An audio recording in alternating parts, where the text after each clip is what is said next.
There had been wild dogs on the island of Blue Dolphins as long as I can remember, but after the Alouettes had slain most of the men of our tribe and their dogs had left to join the others, the pack became much bolder. It spent the nights running through the village and during the day was never far off. It was then that we made plans to get rid of them, but the ship came and everyone left Gallisat. I am sure that the pack grew bolder because of their leader, the one with the thick fur around his neck and the yellow eyes. I had never seen this dog before the Alouettes came, and no one else had, so he must have come with them and been left behind when they sailed away. He was a much larger dog than any of ours, which besides have short hair and brown eyes. I was sure that he was an Alouette dog. Already I had killed 5 of the pack, but there were many left, more than in the beginning, for some had been born in the meantime. The young dogs were even wilder than the old ones. I first went to the hill near the cave when the pack was away and collected armloads of brush which I placed near the mouth of the lair. Then I waited until the pack was in the cave. I went there early in the morning to sleep after it had spent the night prowling. I took with me the big bow and 5 arrows and 2 of the spears. I went quietly, circling around the mouth of the cave, and came up to it from the side. There I left all of my weapons except 1 spear. I set fire to the brush and pushed it into the cave. If the wild dogs heard me, there was no sound from them. Nearby was the ledge of a rock, which I climbed, taking my weapons with me. The fire burned high. Some of the smoke trailed out over the hill, but much of it stayed in the cave. Soon the pack would have to leave. I did not hope to kill more than 5 of them because I only had that many arrows, but if the leader was one of the 5, I would be satisfied. It might be wiser if I waited and saved all of my arrows for him, and this I decided to do. None of the dogs appeared before the fire died. Then 3 ran out and away. 7 more followed, and a long time afterwards, like a number. There were many more still left in the cave. The leader came next. Unlike the others, he did not run away. He jumped over the ashes and stood at the mouth of the cave, sniffing the air. I was so close to him that I could see his nose quivering, but he did not see me until I raised my bow. Fortunately, I did not frighten him. He stood facing me, his front legs spread as if he were ready to spring, his yellow eyes narrowed to slits. The arrow struck him in the chest. He turned away from me, took 1 step, and fell. I sent another arrow toward him, which went wide. At this time, 3 more dogs trotted out of the cave. I used the last of my arrows and killed 2 of them.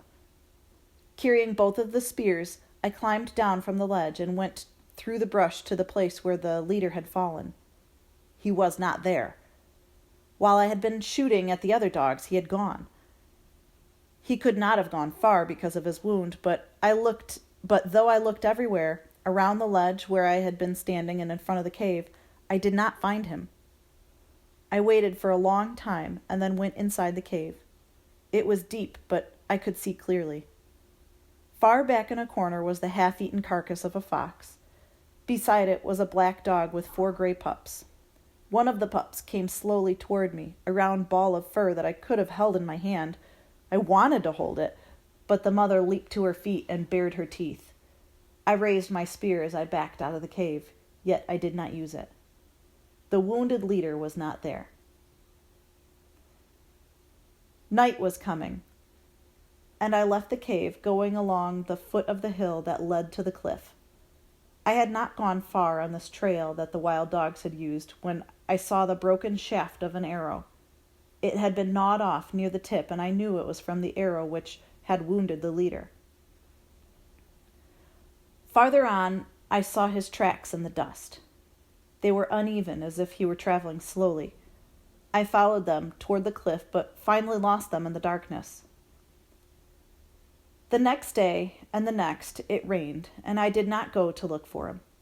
I spent those days making more arrows, and on the 3rd day, With these arrows and my spear, I went out along the trail of the wild dogs had made and to and from my house.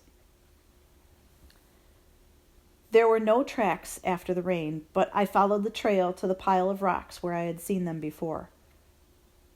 On the far side of the rocks, I found the big gray dog. He had the broken arrow in his chest, and he was lying with one of his legs under him. He was about 10 paces from me, so I could see him clearly. I was sure that he was dead, but I lifted the spear and took good aim at him. Just as I was about to throw the spear, he raised his head a little from the earth and then let it drop. This surprised me greatly, and I stood there for a while not knowing what to do, whether to use the spear or my bow. I was used to animals playing dead until they suddenly turned on you and ran away.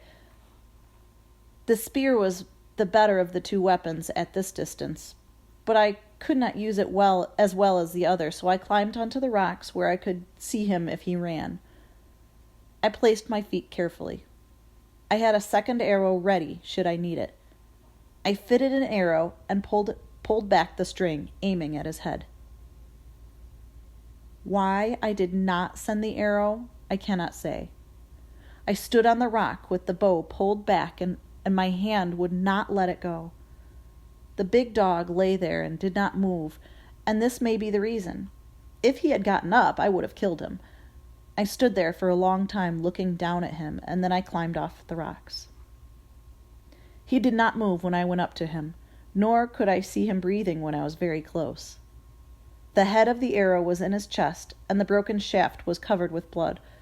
The thick fur around his neck was matted from the rain. I do not think that he knew I was picking him up, for his body was limp, as if he were dead. He was very heavy, and the only way I could lift him was by kneeling and putting his legs around my shoulders. In this manner, stopping to rest when I was tired, I carried him to the headland. I could not get through the opening under the fence, so I cut the bindings and lifted out 2 of the whale ribs, and thus took him into the house. He did not look at me or raise his head when I laid him on the floor, but his mouth was open and he was breathing. The arrow had a small point, which was fortunate and came out easily, though it had gone deep. He did not move while I did this, nor afterwards as I cleaned the wound with a peeled stick from a coral bush. This bush has poisonous berries, yet its wood often heals wounds that nothing else will. I had not gathered food for many days, and the baskets were empty, so I left water for the dog, and after mending the fence, went down to the sea. I had no thought that he would live, and I did not care. All day I was among the rocks gathering shellfish, and only once did I think of the wounded dog, my enemy, laying there in the house, and then to wonder why I had not killed him. He was still alive when I got back, though he had not moved from the place where I had left him. Again, I cleaned the wound with the coral twig. I then lifted his head and put water in his mouth, which he swallowed. This was the first time that he looked at me since the time I had found him on the trail. His eyes were sunken, and they looked out at me from far back in his head.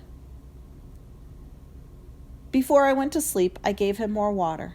In the morning, I left food for him when I went down to the sea, and when I came back, he had eaten it. He was lying in the corner watching me. While I made a fire and cooked my supper, he watched me. His yellow eyes followed me wherever I moved. That night I slept on the rock, for I was afraid of him. And at dawn, as I went out, I left the hole under the fence open so he could go. But he was there when I got back, lying in the sun with his head on his paws. I had speared 2 fish, which I cooked for my supper. Since he was very thin, I gave him one of them, and after he had eaten it, he came over and lay down by the fire, watching me with his yellow eyes that were very narrow and slanted up at the corners. 4 nights I slept on the rock, and every morning I left the hole under the fence open so he could leave. Each day I speared a fish for him, and when I got home, he was always at the fence waiting for it. He would not take the fish from me, so I had to put it on the ground. Once I held out my hand to him, but At this he backed away and showed his teeth. On the fourth day, when I came back from the rocks early, he was not there at the fence waiting. A strange feeling came over me. Always before, when I returned, I had hoped he would be gone, but now, as I crawled under the fence, I did not feel the same. I called out, "Dog! Dog!" for I had no other name for him. I ran toward the house, calling it. He was inside. He was just getting to his feet, stretching himself and yawning. He looked first at the fish I carried, and then at me, and moved his tail. That night, I stayed in the house. Before I fell asleep, I thought of a name for him, for I could not call him Dog. The name I thought of was Rantu, which means in our language, fox eyes.